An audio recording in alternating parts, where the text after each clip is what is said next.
پھر میرا شوہر تک بھی میں پہنچ گئی, مجھے مدینہ الرسول بھی نصیب ہوا. 1 سال میں نے صبر کیا تھا, رب نے مجھے مستقل مدینے کا ٹھکانہ عطا فرما دیا.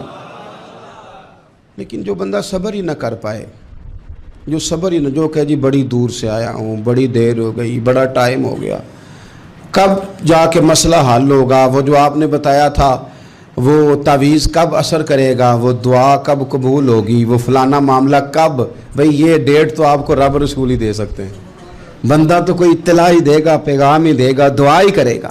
اگر زندگی میں حوصلہ ہی نہیں ہوگا, اگر آپ کو یہ قرار ہی نہیں آئے گا, ٹھہرنا ہی نہیں آئے گا کسی میدان میں. دیکھیں کچھ ایسی اذیتیں ہوتی ہیں جو اذیت ناک ہوتی ہیں, لیکن اگر غلامی میں آ جائے نا آپ تو وہ اذیت ناک نہیں ہوتی, اس چبن میں مزہ آنے لگتا ہے. کئی درد بھی مزیدار ہوتے ہیں, کئی درد بھی, کبھی زخم ٹھیک ہونے پہ آ جائے نا تو اسے چھیڑو تو مزہ آتا ہے, اس لیے کہ کچھ درد بھی مزیدار ہوتے ہیں. آتش سے کسی نے کہا تو روتا بڑا ہے, اس نے کہا محبوب کی یاد میں تڑپتا ہوں, ابھی تو ایک دل ہے, میرے تو خواہش تھی کبھی 2 ہوتے نا تو صحیح کر کے تڑپتا. رب نے دل ایک بنایا, کہتا وہ مزہ دیا ہے تڑپ نے کہ میری آرزو ہے یا رب, میرے دونوں پہلوؤں میں دل بے قرار ہوتا. درد میں بھی مزہ ہے, پر شرط یہ ہے کہ لوگ درد میں بھی جینا سیکھیں. ہم نہ آرام میں جینا چاہتے ہیں, پنکھے کے نیچے جینا چاہتے ہیں. کاش کہ ہمیں صحرا میں بھی نیند کا مزہ لینے کا طریقہ آئے, پھر زندگی کے سارے راستے آسان ہیں, پھر اقرار بھی مشکل نہیں. لیکن چونکہ حوصلہ نہیں, صبر نہیں, وہ والا قرار نہیں جو ایک مسلمان سے رب رسول کا مطالبہ ہے. حدیبیہ کے موقع پہ نا نبی پاک صلی اللہ علیہ وسلم نے جو شرطیں کافروں کے ساتھ طے کی تھی نا, حضور نے نور بصیرت سے کی تھی نا, تو انہی شرطوں نے پھر فتح کے باب کھول دیے. ان فتحنا لک فتحا مبینا. ایک شرط یہ تھی کہ اگر کوئی مسلمان مدینے سے مکے آئے گا تو مکے والے واپس نہیں کریں گے, رکھ لیں گے. پھر غور کریں, کوئی مسلمان اگر مدینے سے مکے آئے گا تو مکے والے واپس نہیں کریں گے, اور اگر کوئی بندہ مسلمان اپنے آقا کی مرضی کے بغیر مسلمان ہو جائے اور وہاں سے وہ مدینے آئے گا تو حضور پناہ نہیں دیں گے. تو میرے بھائی, محبوب کی طرف سے آنے والا نہ صرف سوکھ ہی نہیں قبول کرنا چاہیے, دکھ بھی قبول کرنا چاہیے, دکھ بھی قبول کرنا چاہیے. ہمارا یہ مسئلہ ہے کہ ہم نہ میٹھی میٹھی کے قائل ہیں, کڑوی کڑوی کے قائل نہیں. اگر وہ کبھی دکھ دے نا تو محبوب کا دکھ بھی سکھ سمجھ کے قبول کرو. ہاں اس کی طرف سے کانٹا ہے کبھی تو اسے پھول سمجھ کے قبول کرو, وہ چبھے گا نہیں, انشاءاللہ مزہ ہی دے گا, وہ قبول تو کرو نا. تو اب حضرت ابو بصیر رضی اللہ تعالیٰ عنہ ایک صحابی تھے, ایک تو حضرت ابو جندل رضی اللہ تعالیٰ عنہ تھے نا, تو وہ تو حدیبیہ میں آ گئے, حضور مجھے لے جائیں, تو نبی پاک نے فرمایا میں نے وعدہ کر لیا ہے, ان کو بھی حضور نے واپس بھیج دیا. اور یہ بیچارے نا اپنے آقا کی جیل توڑ کے مکے سے بھاگ کے مدینے آئے. یا رسول اللہ مجھے قبول کر لے, میں بھاگ آیا ہوں, وہ بڑا ظلم کرتے ہیں, مارتے ہیں, تکلیف دیتے ہیں. وہ آئے تو ادھر سے نا اس کے مالک نے 1-2 بندے بھی بھیج دیے رکا دے کے کہ یا رسول اللہ آپ کا تو وعدہ تھا کہ آپ بندہ رکھیں گے نہیں. یہ آئے اور رکا بھی آ گیا. اب ذرا منظر کو سمجھیں. ہمارا تو یہ مسئلہ ہے کہ کہتے ہیں کہ میری 99 باتیں مانی ہیں, ایک نہیں مانی, لہذا میرا تعلق ہی کوئی نہیں. لیکن یہاں کیا کیفیت ہے, بندہ رو رہا ہے, تڑپ رہا ہے, حضور میں مار سے بچتا ہوا آیا ہوں, جیل توڑ کے آیا ہوں, مجھے قبول کر لیں. ادھر رکا آ گیا کہ آپ کا وعدہ تھا رکھیں گے نہیں. اب یہ کتنا مشکل مسئلہ ہے, لیکن رسول پاک علیہ السلام نے فرمایا ابو بصیر میں نے وعدہ کیا یار تجھے واپس جانا پڑے گا. اوئے ہوئے ہوئے, لوگ تو کہتے ہیں نا کہ وہ پیر صاحب نے کہا تھا تو میرا کام نہیں ہوا, لہذا میری بیعت ہی گئی, چھٹی ہو گئی. ماحول ہی بڑا عجیب ہے. حضور نے فرمایا واپس جا, لیکن جے کر یار دے نام دا ملے مینا, پھر انہوں چولی پا لئیے مینے نو پنجے سٹیے نا. جے کر یار دے نام دا, سامنے والے نے تانا سمجھ کے دیا تھا پر یار کے نام کا تھا نا, اس نے کہا لا صحیح سونے کے نام کا ہے نا, تانا ہوا تو کیا ہوا. جے کر یار دے نام دا ملے مینا, انہوں چولی پا لئیے پنجے سٹیے نا. تے جے کر یار دے نام دی ملے سولی, پھر جھوٹا جھوٹ لئیے تے پیچھے ہٹیے نا, جھوٹا جھوٹ لئیے. اب لکھنے والے کا بھی اپنا انداز ہے نا، کہتے ہیں یہ بھی میرے لیے جھولا ہی ہے، یہ بھی آرام کی جگہ ہی ہے، جھوٹا جھوٹ لئیے تے پیچھا ہٹیے نا۔ حضرت ابو بصیر رضی اللہ تعالیٰ عنہ سے حضور نے فرمایا واپس جانا ہے، کہ سونے ٹھیک ہے، کوئی شکوہ نہیں، کوئی گلہ نہیں، یہ بھی میرے محبوب کا حکم ہی ہے۔ اور کیا بات ہے، میرے نبی وعدوں کے پکے ہیں، کیا بات ہے، حضور نے جو کہا کر کے دکھایا۔ کہتے ہیں میں واپس جا رہا تھا، ایک دو بندے ساتھ تھے، جب مدینے کی حد گزر گئی نا، حضور نے تو کہا تھا نا مدینے میں پناہ نہیں دینی، تو میں نے اس سے کہا یار تلوار بڑی سونی ہے، میرا دکھانا۔ اس نے دکھائی تو ایک کی میں نے گردن کاٹ دی، دوسرا ویسے ہی بھاگ گیا، اور بھاگ کے حضور کے پاس آیا، جی اس نے تو مار دیا۔ تو سرکار فرمانے لگے میں نے تو وعدہ پورا کیا تھا نا، تم سے نہیں سنبھالا گیا تو معاملہ تمہارا ہے۔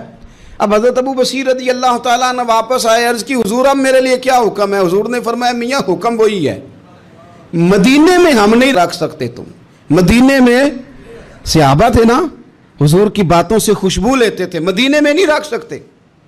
حضرت ابو بصیر کہتے ہیں میں مدینے کی سرحد سے نکل گیا، اس جگہ چلا گیا جو نہ مکے کی ریاست میں تھا نہ مدینے کی، ایک مقام ایس تھا جہاں میٹھے پانی کے کنویں تھے، وہاں رہنے لگا۔ حضرت ابو جندل کو پتہ چلا کہ ایک نیا ٹھکانہ بن گیا، وہ بھی جیل توڑ کے آ گئے، 70 بندے آ گئے، وہاں سے قافلے گزرتے تھے کافروں کے، یہ بھی مسلمانوں کو تنگ کرتے تھے، اگر مکے سے کوئی قافلہ گزرتا تھا تو ہم نے بھی ان کو پکڑا، کافر کا مال مال غنیمت اسباب بن گیا۔ اور وہ جب قافلہ لے کے آتے تھے تو ڈرے ہوتے تھے، اور ان کو تو ستایا تھا نا، کہتے ہیں ہمیں ستایا بڑا تھا، ہم تو انقلابی بن گئے تھے، ہم تو رکھ لیتے نا، بڑی منت کرتے، بڑی جان مشکل سے چھڑاتے۔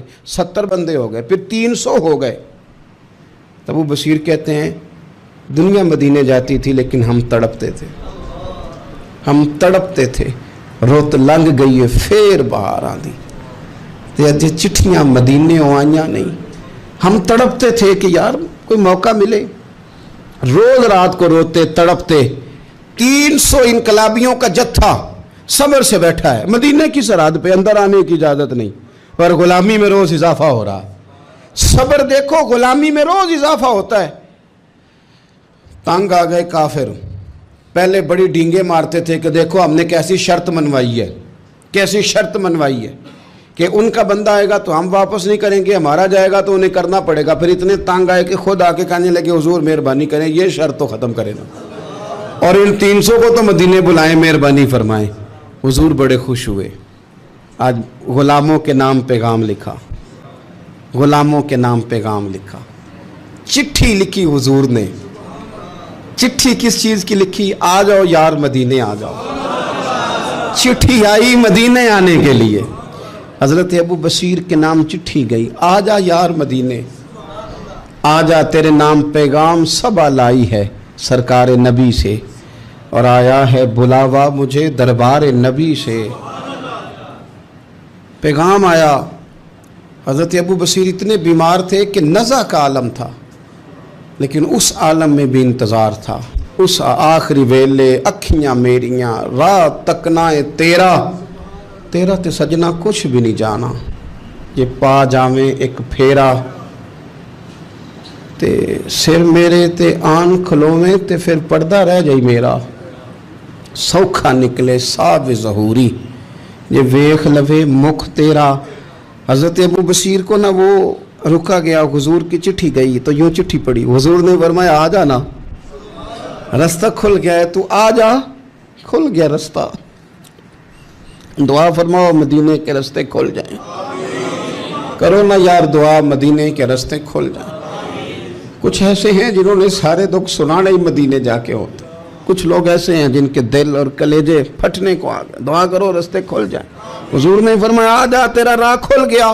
حضرت ابو جندل کہتے ہیں میں سرانے کھڑا تھا، حضرت ابو بصیر کے خط پڑھا، مسکرائے، اشارے سے کہنے لگے کہ دیکھ میرے نبی کا خط ہے، حضور کی چٹھی میرے نام آئی ہے، پڑھنا۔